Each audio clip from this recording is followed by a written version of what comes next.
हजारों साल पुरानी चोल ताम्रपत्र आखिर भारत से नीदरलैंड तक पहुंची कैसे? इस ताम्रपत्र में ऐसा क्या रहस्य है जिसको वापस भारत लाने के लिए हमारी सरकार पिछले 13 सालों से लड़ रही थी?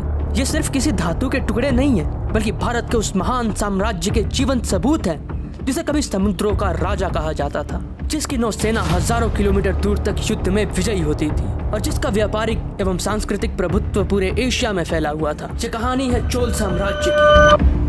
11वीं सदी में दक्षिण भारत में राज करने वाले चोल साम्राज्य की ताकत सिर्फ जमीन तक नहीं सीमित थी, बल्कि समुद्रों पर भी उनका दबदबा था। चोल सम्राट राजराजा चोल और उनके पुत्र राजेंद्र चोल ने ऐसी विशाल नौसेना बनाई जो भारत से लेकर श्रीलंका, थाईलैंड, मलेशिया और इंडोनेशिया तक व्यापारिक रास्तों को नियंत्रित करती थी।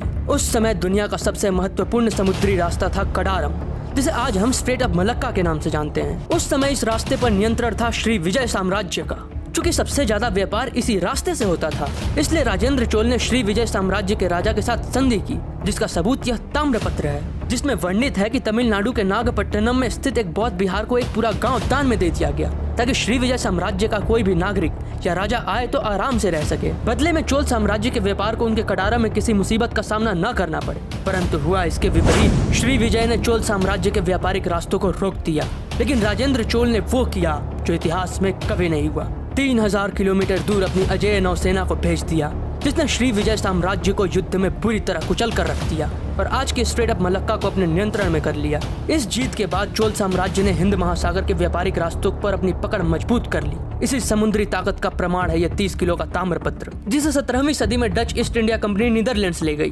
बाद में इसे लेजन यूनिवर्सिटी में रखा गया और तभी से ये लेजन प्लेट्स कहे जाने लगे। लेकिन वर्षों की कूटनीति और ऐतिहासिक प्रयासों के बाद नीदरलैंड्स ने इसे भारत को वापस लौटा दिया है।